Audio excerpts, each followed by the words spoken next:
Hello, hello. You have reached the Blacker the Berry podcast, and this is Where You At, Inner Child?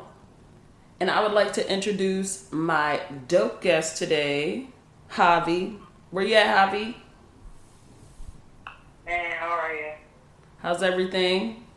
I'm all right. How about yourself? I'm doing excellent. We got to catch up a little bit, before, our interview, which I'm very happy that we did because it's been a few years. But if you want to kind of introduce yourself and talk about, where people can reach you at, and then we can get into our overall conversation. All right. So my name is Javi Mason, and I am known as the Bow Tie Psychic. I'm a psychic, intuitive medium, and author who uses divination and storytelling to help people overcome generational trauma.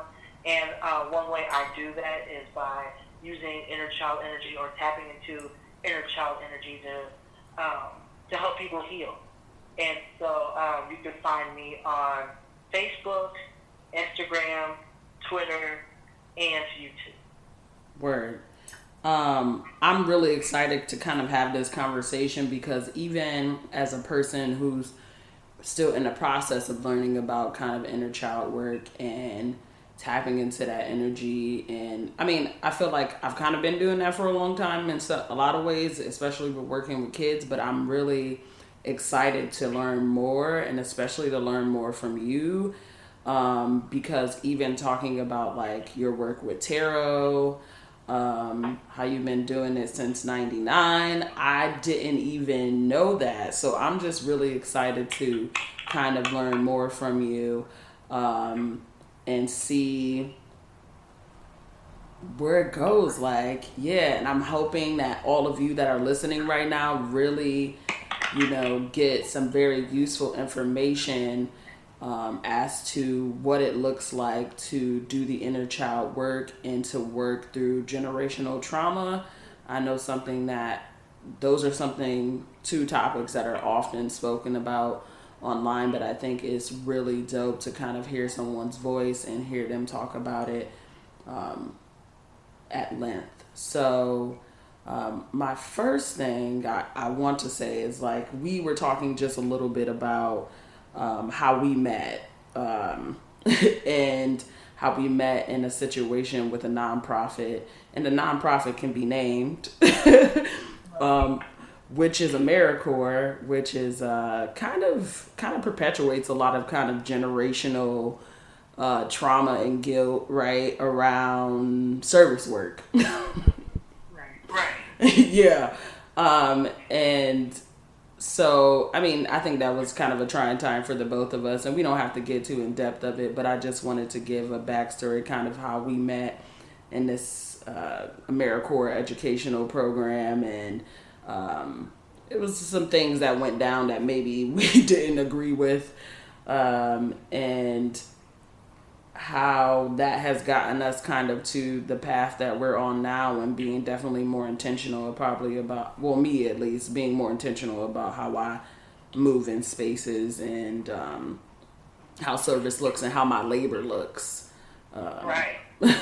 Because, I mean, if you don't know, if many people don't know, AmeriCorps can be kind of exploitive when it comes to things like that, especially labor. And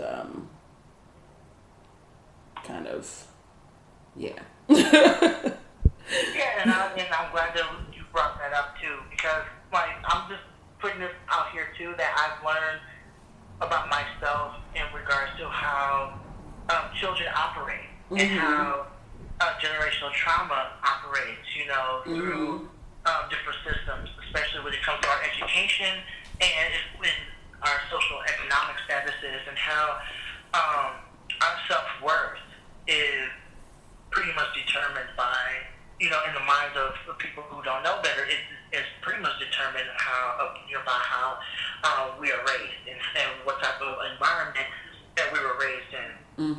And so, like, I learned a lot about learning disabilities, how children are treated due to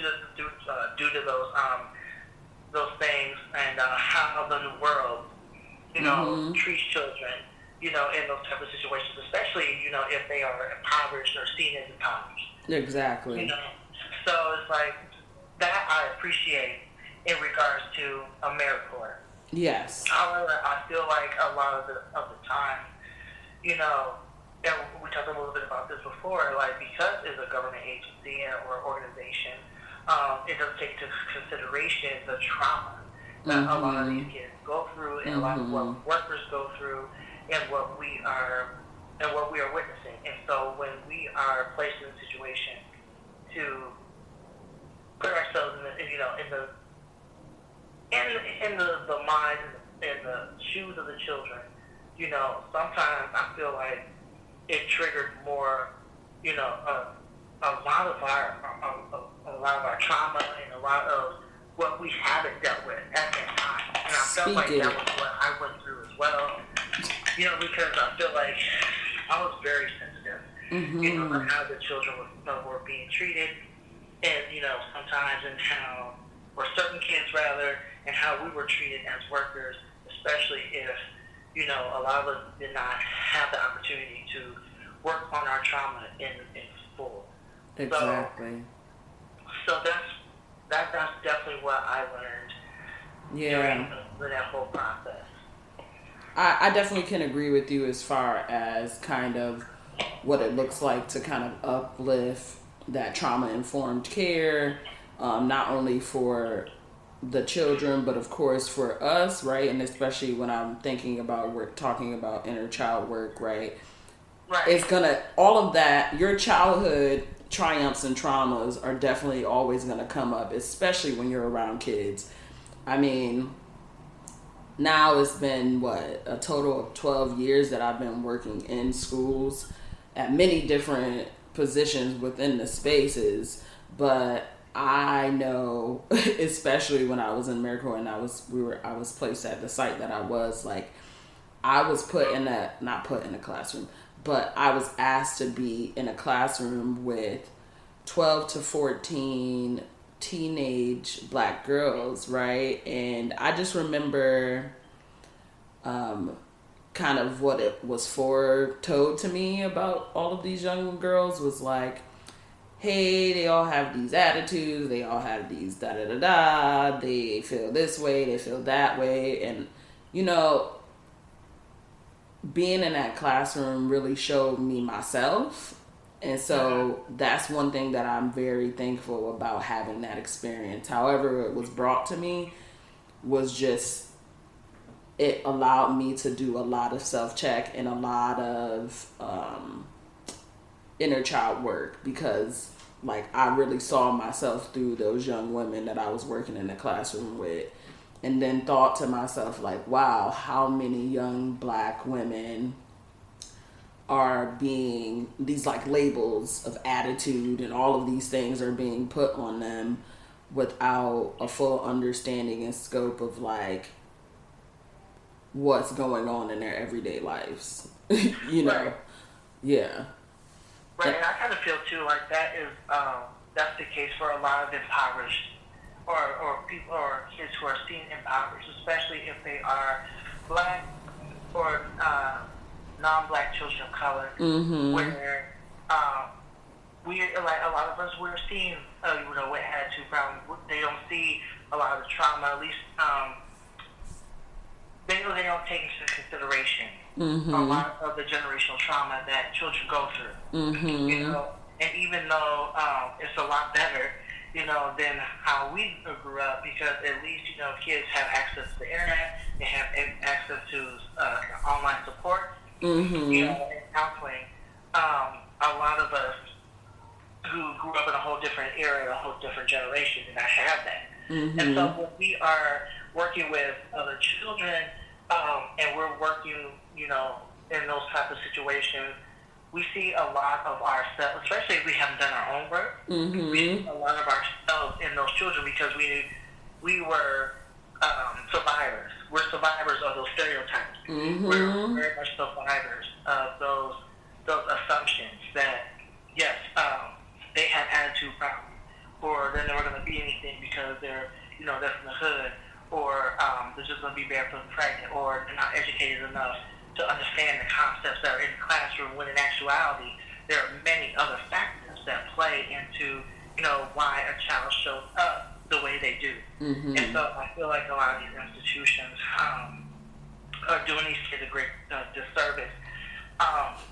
It's simply because the teachers and the administrators may not have done their own inner child work in regards to how they show up in the world, and how I really do feel that intersection and intersectionality is also very important when doing inner child energy work, because a lot of us have been made fun of because of our social economic status. Racism is the imprint or the reason why children feel the way they do about themselves, or a learning disability could be the reason why they feel the way they do. They've been ridiculed and shamed for having a learning disability or a developmental disability.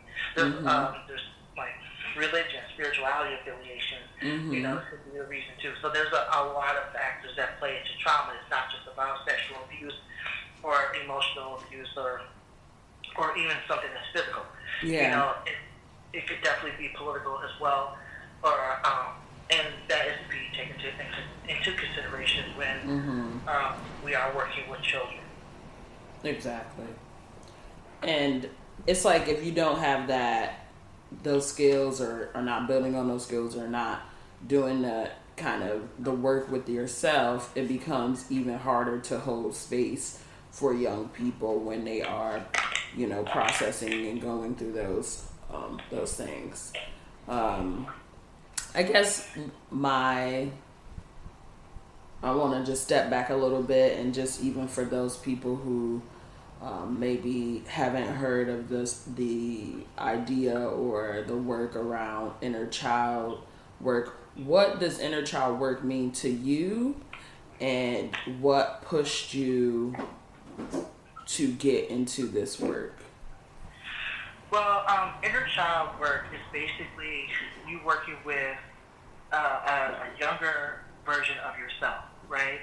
That within your unconscious mind is the person that drives your behavior, your thoughts as an adult.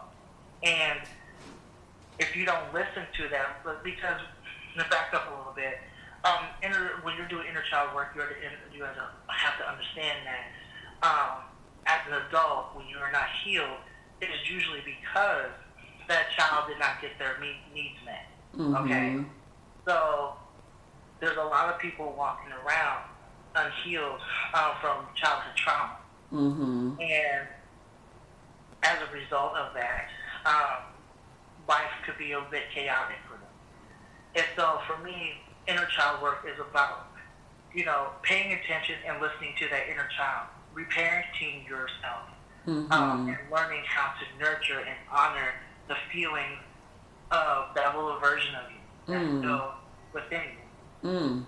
And so by doing that, I use tarot to basically help people see what happened and where everything happened. When did it happen? When did this the event that changed everything happen? And then we go from there. Okay. Wow. So, and I'm sorry, what was your second question? And my second question was around what brought you to the work. What brought me to the work was my own healing, right? So I was working, like I said before, I've been working with Nikila Asha for about 2 years or so. And so at this point, I'm very spiritually tapped in, spiritually very much connected to my spirit guides, my spirit squad, my ancestors, so on and so forth. And so I realized while I was, doing this work, why certain behaviors were coming up, especially when it came to, sex or relationships, and how I showed up in the world, and or didn't show up in the world, right? Because there was a lot of me isolating and things like that. And so it took me writing my book and working with Nikila to realize that there's some inner child stuff that I had not even looked at yet. There are some things about my childhood that I haven't looked at in detail. And it took me starting the process of writing my novel and finally paying attention to that, that I realized that, look, this is what's happening. My inner child did not get their needs met. My inner child, that little version of myself who lived in Springfield, and lived with my, my parents who argued and, was subjected to abuse, was abusive themselves. That person was not listened to, and I cannot move forward until that person, that little one is still within me, has their story told. So that's how, I came about doing inner child energy work for myself and other people. Word. That's so dope. I mean, and just to highlight, like, you're here today to tell that story. And this is also for audience that this is a storytelling platform. So this is Javi's story. And I want you to take heed that, yes, you can take things from this interview. Also, just be mindful that this is a place to validate and lift other people's stories. And your story might not look exactly like this, but it is important that people have the space to tell their stories. And just thinking about kind of inner child work and like what brought you to this and writing your book, what has been, what brought you to the place to say, I'm finally ready to write all of this down and I'm ready to tell this story? For one, my transition played a huge part in that. For folks who don't know, I am a trans-masculine individual, agender trans-masculine individual, and it took me transitioning about and living my life as my authentic self to realize, like, look, I literally cannot move forward until the person I used to be tells their side of the story, tells their history. Because, and this is very important for any trans people who are listening as well, you are to honor yourself, the person that actually protected you so you can be the person you are today. And that person has a history. And I know for me that I seriously could not live my life fully as myself until I healed. And my way of healing is, not being afraid to tell the truth. It's because it didn't come easy. I'm not going to sit here and sugarcoat. I'm not going to sit here and trip. It did not come easy at all.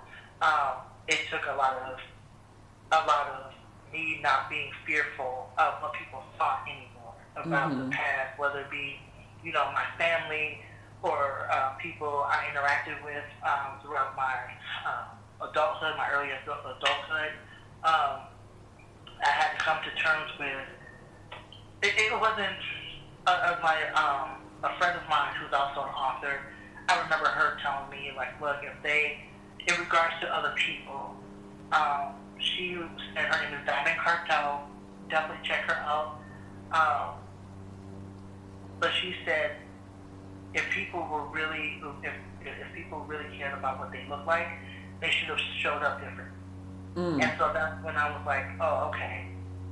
I'm always afraid of what other people thought, because I was the caretaker of my family. I was the caretaker, the protector of the family. That was my archetype.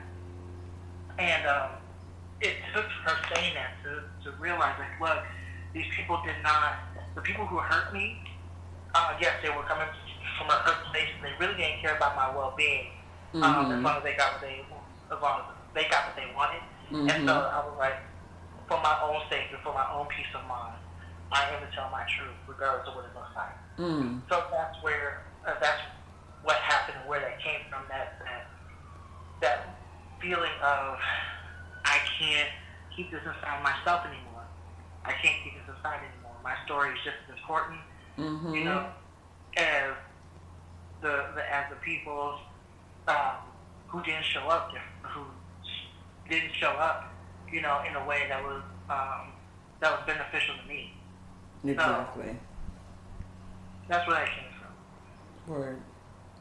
I mean, one thing that I'm that's coming up for me, and just even hearing you speak around how important community has been, how important in that shift in community has been for you, and how you started focusing on your needs in general. And I think about,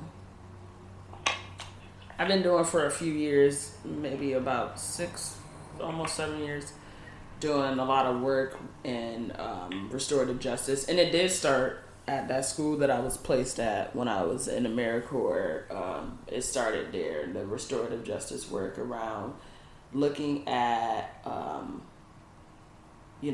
and getting through conflict and building community, looking at your inherent needs, right? And when you talked about work with inner child being like, hey, I have to go back to source and think about what needs weren't being met then, and how do I make sure that those needs are met in my adulthood.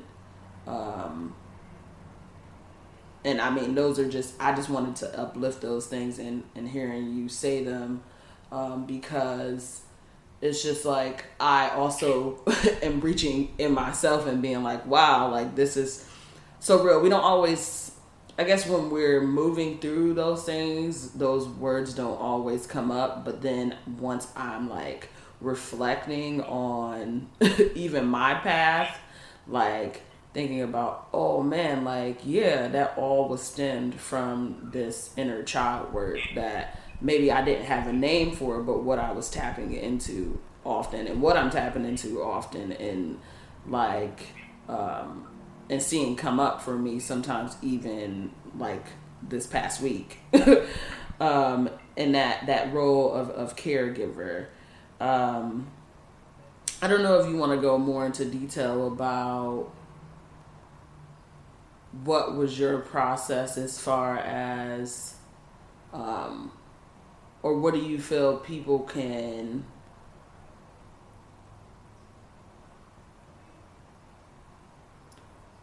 yeah, if you want to share any resource or that you think people can use as far as moving further in their path to do inner child work.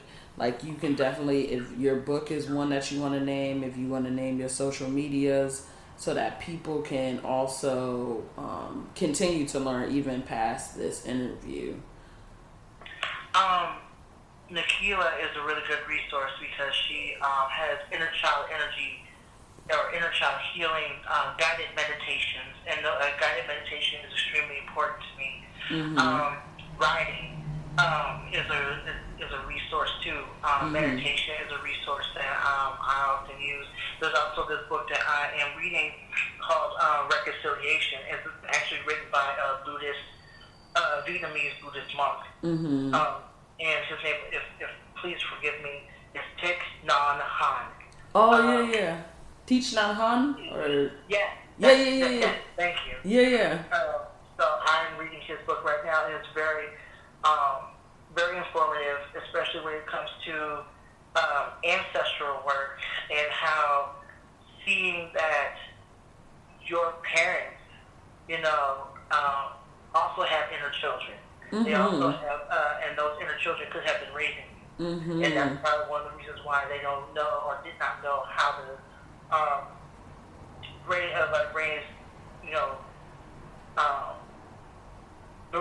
they didn't know how to raise a child in a healthy manner. Okay. That whole book is really good.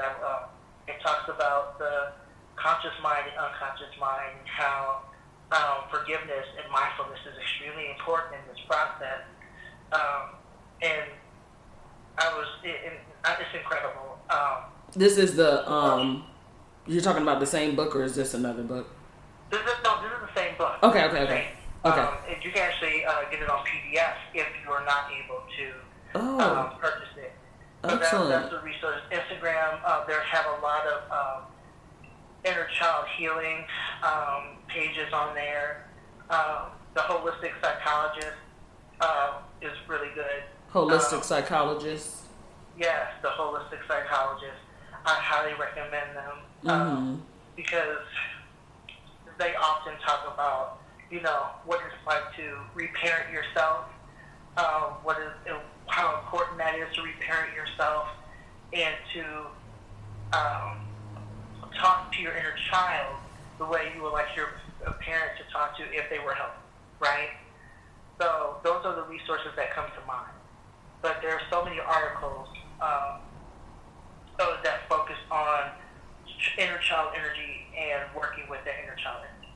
So yeah, and also on that, would you be willing to share your social media name and tags, and so that Okay. our listeners can also tap into resource with you? Yes. So you can reach out to me on Instagram and Facebook. Not the inner child. I would call my talk about my podcast real quick, and that's another resource too. Yeah. I have a podcast called The Inner Child Collective, where I talk about different topics pertaining to the inner child, and then I give like an inner child energy message, Mm-hmm. spirit message after that discussion. Yes. So you can listen to that on Apple Podcasts, Anchor, Spotify, or wherever you go to listen to podcasts. Say the name one more time for us. The Inner Child Collective. Collective. And your Instagram is at. Yeah, so I'm on Instagram as the Bowtie Psychic. I'm also on Facebook as the Bowtie Psychic. I'm also on Twitter as the Bowtie Psychic. I'm actually getting my YouTube page together, but I also do inner child energy readings on there as well, and we'll be doing different cards.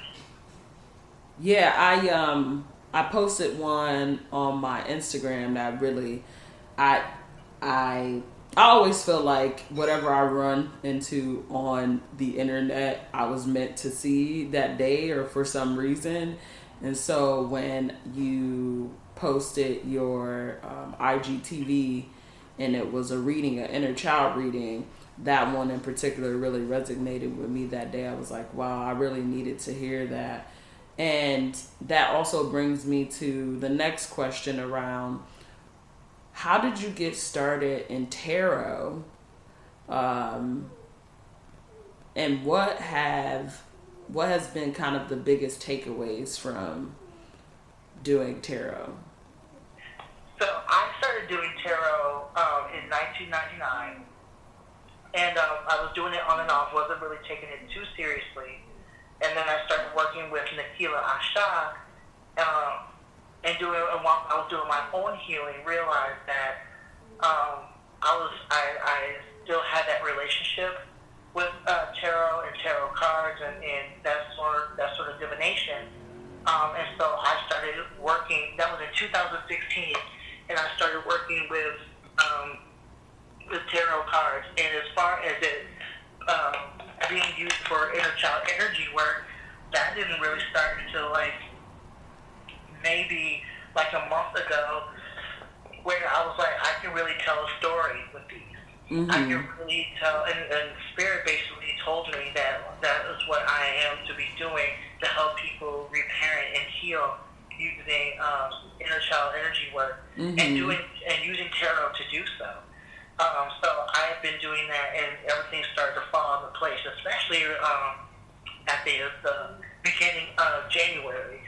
So that's what I've been doing. And as far as what the takeaway from it, what I've taken away from it is that tarot is basically story building. It's storytelling. It's no different from character development if you're writing a novel. It's no different from creating a story for a short story or a novel, and you're just working with energy, and you're connecting to the energy of the collective. Mm-hmm. And what I learned is that someone resonates with the people who are supposed to resonate with the message, will do so.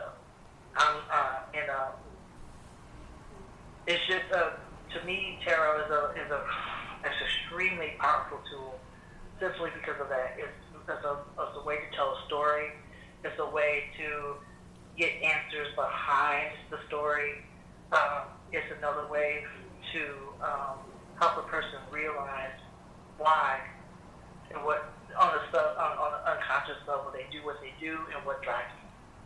So Right. it definitely helps people tap into something much deeper than what's on the surface. Yeah. I would have to agree. I mean, I think it's really dope, like, that you have been doing this since '99. I mean, I just recently kind of got into tarot and was working a lot with animal medicine cards. And I feel like sometimes those things are shifting, like what deck you might resonate with at certain times of your life and or certain points in your life. But for a long time, for me, it was the animal medicine deck. But yeah, I can say that, like, in watching even just a few of your tarot readings, that I've really been able to connect with them, and I'm thankful because they've come at times where I'm like, yes, I needed to most definitely hear that today. And I really appreciate you saying that. Thank you. Yeah, for sure.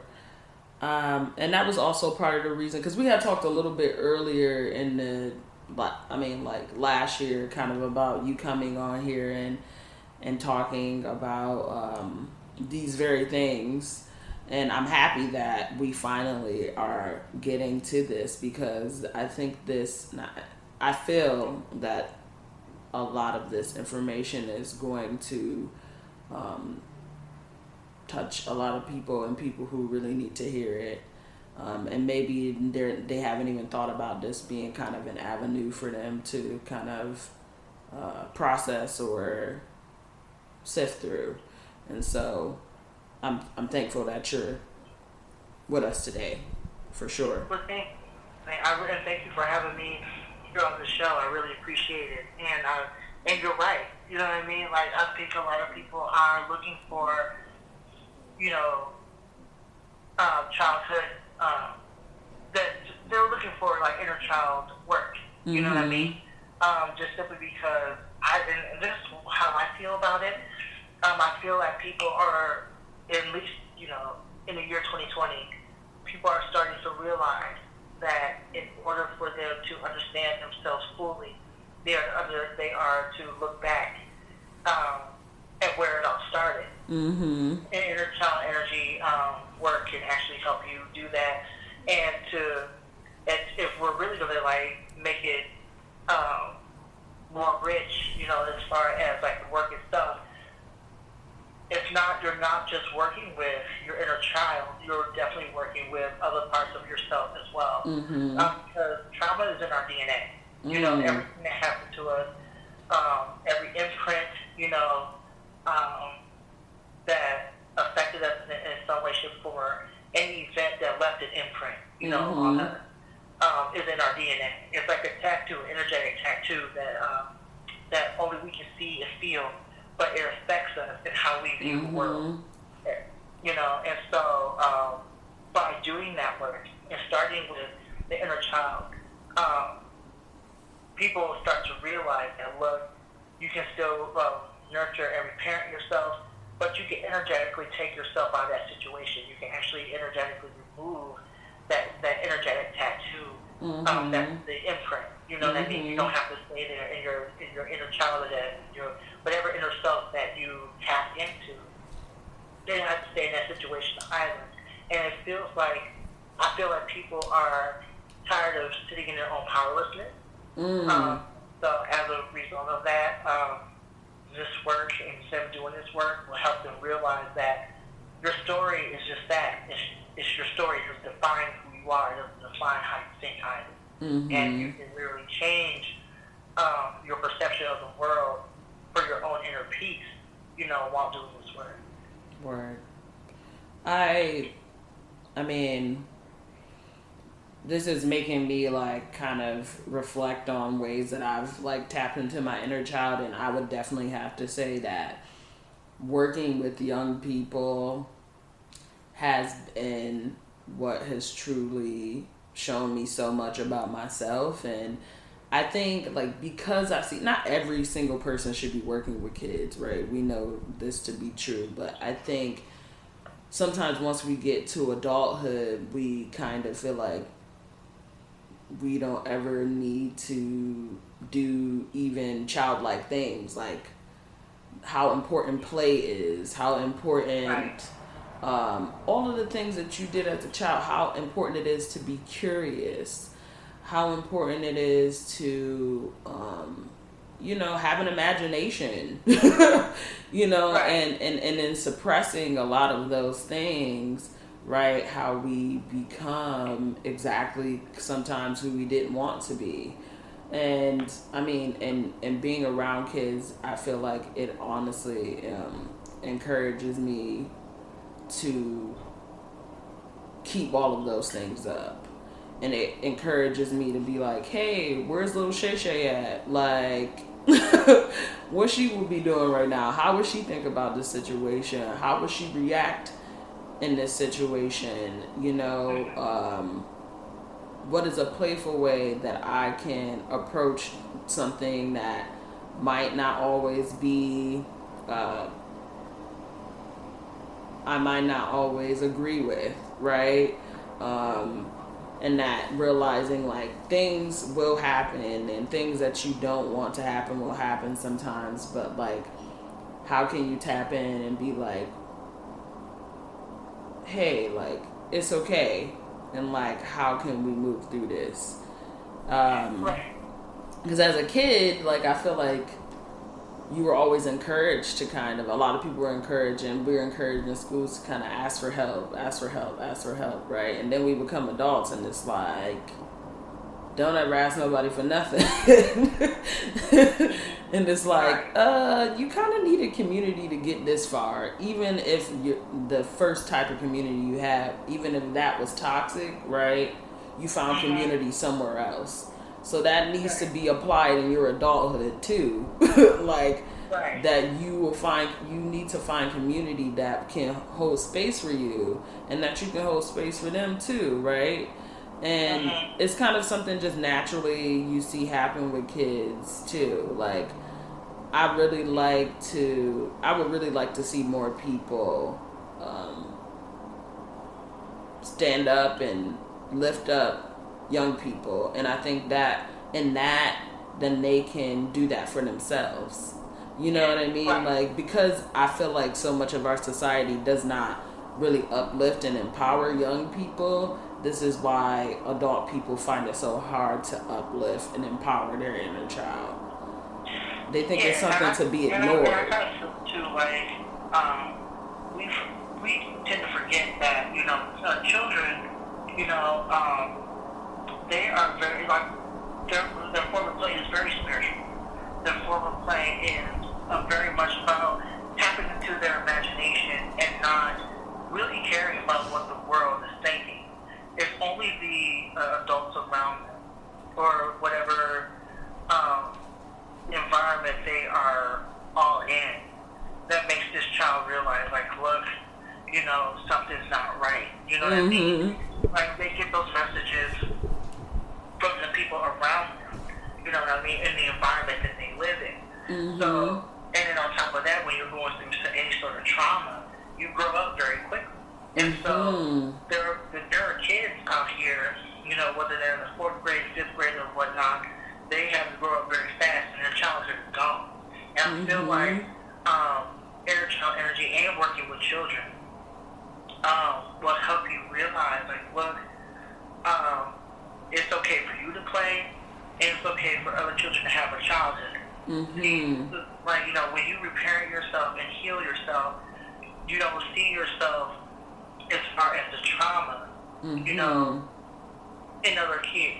You're not, you're willing to protect them, but you're also willing to, give them that, or allow them to have that sense of wonder in the world, that have them maintain that sense of hope, and that sense of imagination. Mm-hmm. Working with children can help us realize that, look, we can do that as well. We can still have that sense of hope. We can still have that sense of wonder. And the world is not to be taken seriously just simply because we're adults. Exactly. That's why when it comes to, making fun of someone who is reading a comic book or a graphic novel, they call it that, or playing a video game, or doing something, or even collecting Star Wars figurines or anything of that nature. But that's their inner child. That's someone tapping into their inner child. Mm-hmm. Allow them to have that. Because the moment we stop wondering and we stop having hope, that's when we are giving in to our own despair. And so when we are working with children, we realize that, yes, they are counting on us, but we can also learn from them. So much. We can learn so much from them every day. I mean, this is probably for another episode too, but I do really want to get into the medicine that is teaching, and the medicine that is young people, because man, I'll say this, and I used to be like, man, this is kind of strange, but it's really not. Often, when I meet people or if I'm in situations with people, the first thing that I see is their childlike behavior. I won't always see the adult person, but I'll see oh, I see this part of you that is still a child, and there's nothing wrong with that. I always say, and even doing restorative justice work, I was everybody's living with their traumas and their triumphs of childhood. So essentially everyone is still a child. They just physically grown. But they literally I challenge people, even the people who are listening, to take the time and really think about when you're having conversations with people and how often they reference something of their childhood, or something they used to do, or something they used to like, or something that happened or didn't happen in their childhood. People are often, even in conversation, uplifting a lot of their childhood triumphs, things that they enjoyed and things great that have happened, and also their childhood traumas. And I think in thinking that way, it allowed me to also be here's going to be an easier way for me to know when I might be triggered by something, what is triggering me, especially in working with young people, right? I'm why, if a kid is doing this thing, is it triggering me, right? Or activating me, not even, I don't want to say trigger, but activating me in the way that it is. And then I had to be hey, remember when such and such happened, or remember when, and then I'm wow, isn't that something? Something that I felt happened so long ago is coming up for me right now. And it's because I still needed to do that inner child work. And it's an ongoing process, of course. It's not a thing oh, I did this inner child, work, and now I'm good, and that's it. And it took one try, and it was that one time. I think, and just highlighting it even in the conversation that you have been having is this is continuous work. You're always in the path of work, right? Right. Because as I said before, you're not just dealing with, because a lot of us, and I say that, and I said that stuff about the multiple cells, the multiple inner cells that we have, mm-hmm. To work with, is often because we go through, once you go through that one traumatic event, whatever that looks like, there's going to be reenactments of that mm-hmm. same thing, mm-hmm. right? So you're going to be reenacting with different people, having, and the scenario pretty much going to be the same. And so it's very ongoing, very mm-hmm. much ongoing. And when we are to be aware of why certain children or why certain types of behaviors trigger us or aggravate us in any way, shape, or form. There were many times when I worked with children and they would talk back to me, and I was like, oh no. And I could feel within myself that flare up. And I'm like, what's going on here? Okay, why do I feel this way about this child? Why do I not want to associate with this child right now? Something's going on. And when I'm doing my healing work, it's because, or as I was doing my healing work rather, it's usually because of how my mother approached me. You know what I mean? How she was aggravated with me, and the way that she punished me, you know, as a result of her being aggravated. That's all I know, right? And that's all I've seen. So I don't know anything differently. I received a message that talking back to an adult is punishable, right? And so when I'm working with a child, I'm like, okay, that's where it's coming from. That child is just being a child that has nothing to do with me. Exactly. And that's another thing about this type of work. It shows you that not everything is about you. Exactly. Not everything is about your triggers. Not everything is about, you know, someone hurting you. Not everyone in the world is thinking about us the way we think about ourselves. Exactly. Right? You know, so it's like,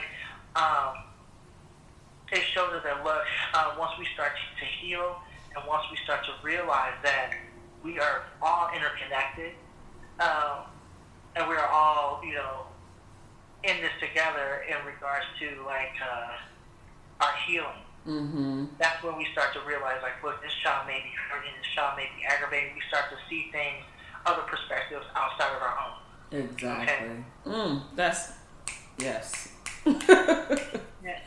Yes. I just want to uplift that again. Just like once you start doing that work, you're not going to take everything so personally. Right, because we have the tendency to do that. Like, I can't even tell you how many times I thought, like, even the smallest things, like, y'all really tripping, y'all really out here to get me. You know what I mean? Or someone can say something to me, and I will use that as an excuse and I'll go outside. Like, that, you know what I mean?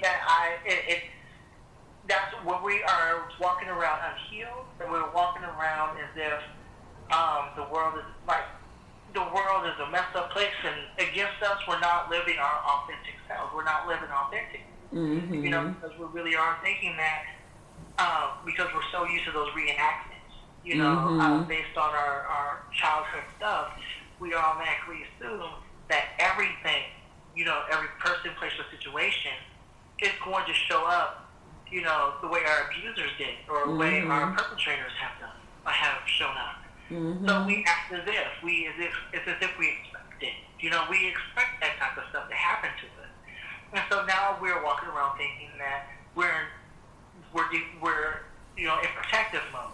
You know, and we're looking for any sign of someone who reminds us of what happened the first time, right? Exactly. And so we're walking around thinking that, you know, the world is against us. We're very much not exactly self-centered, just very protective.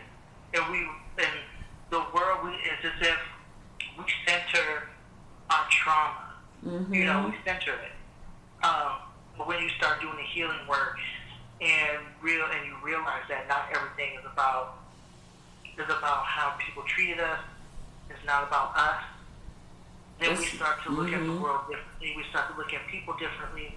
We no longer see people as enemies. The world is not an enemy anymore. It's the most freeing thing that people can actually go through. Like, whenever you reach that point where you're like, I can actually go outside and be about my business, you know, and interact with people without assuming, then that's when you know you're healed. Yeah. I think a lot of things put us in position to always be assuming. And I mean, your perpetrator can very much be things, you know, systematic things of colonialism and capitalism. So, you know, that's a very real and valid thing, of course, too. And so, yeah, it's like, where do we call in and say, hey, what does it look like for me to actually feel safe? And I found that for me, it has been in finding community in different spaces and places. And those have been friends, those have been family, those have been coworkers. It all has looked different in each place that I've lived and been. And, you know, when I come home to my cats too, that's my solace and community too, you know. So I think that just, I want to call for people to kind of take a look at that and kind of dive into that too. Like, where are you finding that your needs are being met? And is that a place that you can go? And it could be within you too, you know. But like kind of looking at what that looks like in your everyday life. Did you want to say more? Yes, I did. I'm so glad that you brought up the whole concept of community and what it looks like to you, because once, like, what I've noticed for me is that, especially since I've come out, your family is not always blood. Okay, you find, at least for me anyway, my perspective from my perspective and from my experiences, I've learned that sometimes your community is your family, and your family is are people that you've chosen and have shown up in your life through thick and thin, rain, rain and snow and sleet, rain, rain, shine, Sleet or snow. Sleet. And I feel like you start to learn that you don't have to put up with stuff. You don't have to put up with people who aren't show up for you. And so, community, we have the power to control our narrative now. We have the power to control who comes into our life, is going to show up in it. We start, and this is another thing too. Like once you, when I started going through this spiritual journey as well, because the inner child energy work is part of my spiritual journey. I've learned that I'm becoming more and more intuitive, and when you become more intuitive, and you start to realize, like, look, you don't have to put up with everything. You start to feel people's intention. You start to feel as if, their energy before they walk into the room. They can be talking, and if their energy is right, you'll know it. You know what I'm saying? So that's when you start to realize, like, look, this person is not a part of my life, and that's okay. Okay? And that's when you start to realize, like, well, who can be a part of my community? Who can be my brother or my sister? Who can be part family. of my circle of friends? Who are going to be there for me? You know what I'm saying? And so once you start going through that whole healing process and doing your own inner child work, you start to realize that you're using your intuition, to do spiritual background checks on people and start to realize that, look, this person is not going to have my back, but this person will. And you start to, and your circle of friends will become more and more healthy, So community is something, once you go through that whole process of healing, it's something that you realize that you can control. You don't have to be friends with everybody. You don't people please. You can curate your life. What's that? You can curate your life. Right. Exactly. You can build a support system, a whole support system based on how much you've healed, and because you start to realize your self-worth. You start to realize that you are worth loving. You are worth, reciprocity. You are worth, healthy relationships, people, places, and situations. You don't, your standards are higher. You don't put up with a lot of stuff anymore. Yeah, I kind of see it like this too. Like, I think about most creatures and animals, and humans are animals, they're mammals, we're mammals, and I think about, just because a bird may start off with their parents, right, doesn't mean that's where it all ends, right? And in most things in nature, you see that they may be born into something, but eventually they find their own space somewhere else, right? They maybe Yeah. start flocking with a new group of birds. They maybe start migrating with a new a new group of birds, and it all. I think that applies to humans too, right?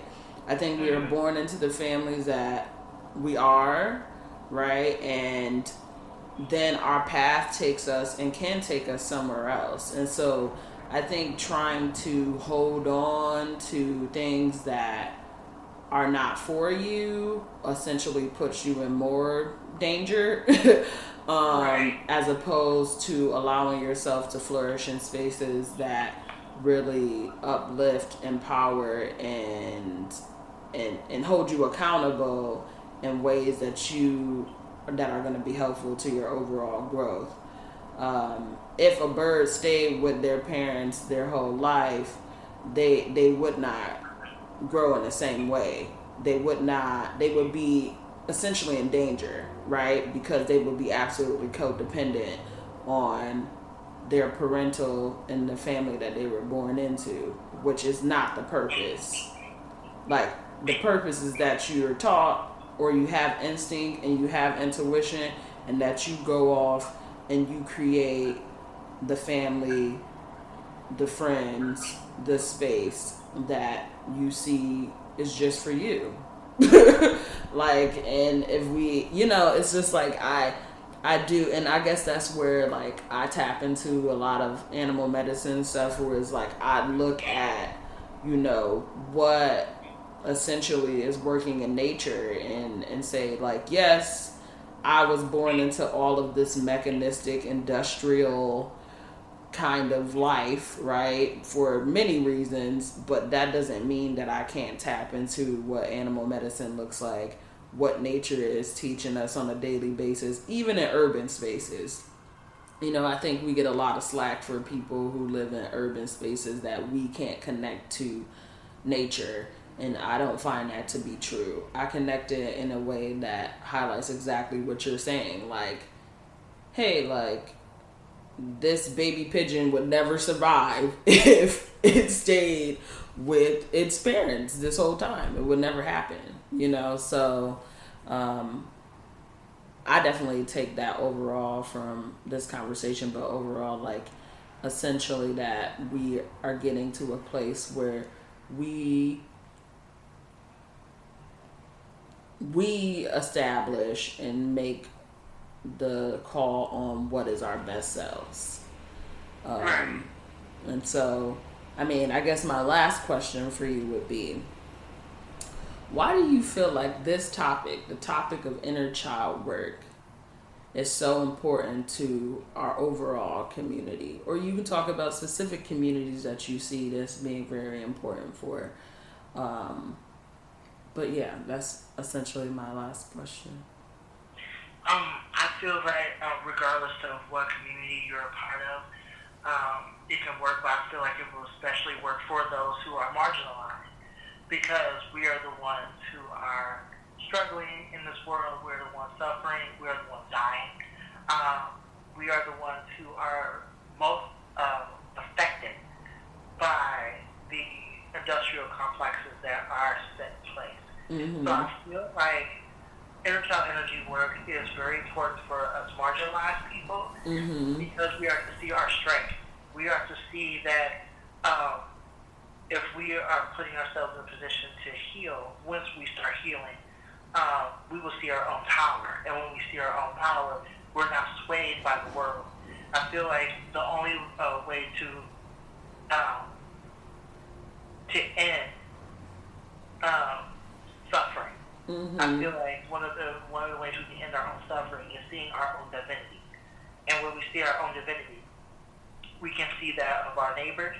We can see that to the point where we will see that we are interconnected, and when we are interconnected, we don't need a government, to help us. We can help ourselves. We can build ourselves up. We would understand white supremacy for what it is, and see that a lot of the ideologies that we are struggling with stems from white supremacy, including our own self-hatred. Mm. You know, and so once we start doing that work, you know, and starting to realize, you know, that the problem didn't start with us, and we heal from that, that's when we can become a true community. Word. But you know what I mean? So that's why inner child energy work is so important. It's so important for our own communal growth, or community growth rather. And I feel like once we start seeing that, that's when the revolution starts. The revolution is not external. It's always from within. Mm-hmm. It's always started with us. Mm. So that's why I do this work, especially for the marginalized people. You know what I mean? We need to see our own power. Word. Thank you so much, Javi. I want you to just share your social media with us again. Share your book title and where we can look for your book in the future. Whatever you think is important for you to share that so people can connect with you. Yeah. Of course. So again, you can find me on the Bowtie Psychic, on Instagram, Facebook, Twitter, and YouTube. You can also find my podcast, the Inner Child Collective, on Anchor, Spotify, Apple Podcast, or wherever you listen to your favorite podcast. And my book, my upcoming book, is called May the Skeletons Come Out and Dance. Mm. And I'm working on it, but it should be done in 2021, if not a little bit before that. Word. So if you are interested in all of those things, if you have connected with Javi's story today, you already know where to follow him. You already know where to go on Instagram, on Facebook at the Bowtie Psychic. Okay? And once you do that, then you can be on the path of, seeing when the book comes out so that you can order the book. But if this is a story that you connected with, again, on the Blacker the Berry podcast, you follow Javi, all right? Thank y'all so much for listening today. I really appreciate all of you, and I hope y'all have a dope day. Thank you so much for having me. Thank you so much, Javi.